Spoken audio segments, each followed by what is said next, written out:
필립 골드버그 신임 주한 미국 대사가 한국의 권영세 통일부 장관을 만나 한반도의 비핵화는 미국의 목표이고 북한과 조건 없는 대화의 문이 열려 있다는 미국의 대북 정책을 재확인했습니다. 또 북한이 불안정을 야기하는 행동을 하면 대가가 따를 것이라는 미국의 분명한 입장도 다시 밝혔습니다. 첫 소식 조상진 기자가 보도합니다. 필립 골드버그 신임 주한 미국 대사가 부임 후 처음으로 권영세 한국 통일부 장관과 면담을 했습니다. 골드버그 대사는 이 자리에서 미국의 목표는 여전히 한반도 비핵화라면서 북한과 조건 없는 대화의 문은 열려 있다는 미국 대북 정책을 다시 강조하면서 북한의 불법적이고 불안정을 야기하는 행동에 대해서는 대가가 있다는 점을 분명히 밝히고 싶다고 말했습니다.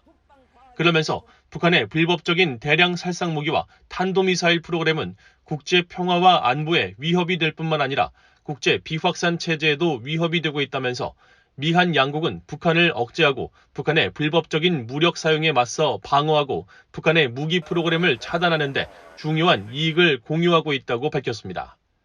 골드버그 대사는 또 완전한 비핵화를 거듭 강조하면서 북한이 선택할 유일한 길은 외교라는 점을 분명히 하고 싶다며 우리는 북한과의 대화에 여전히 의지가 있고 북한이 어떤 전제 조건 없이 만나자는 우리의 제안에 긍정적으로 화답하길 계속 희망하고 있다고 강조했습니다.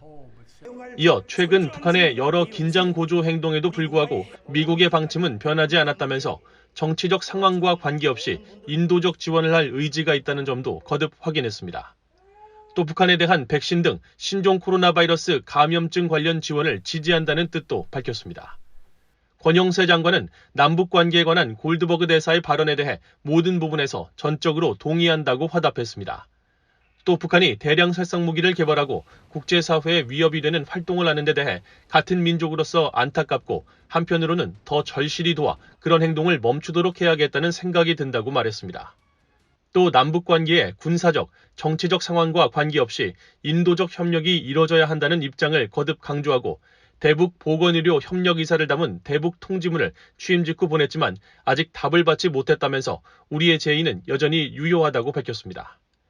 이어 미한 양국이 북한의 비핵화 문제와 인도적 문제 등을 긴밀히 협조해 나간다면 북한의 문을 열고 북한 상황을 개선하는 데 훨씬 더 큰 도움이 될 것이라고 말했습니다. 또 낸시 펠로시 미국 하원 의장이 방한해 미한 관계는 매우 특별하다고 언급한 데 대해 전적으로 공감한다며 미한 동맹을 기초로 남북 관계를 포함한 모든 글로벌 문제에 대해 협력을 강화해 나갈 것을 희망한다고 밝혔습니다. BOA 뉴스 조상진입니다.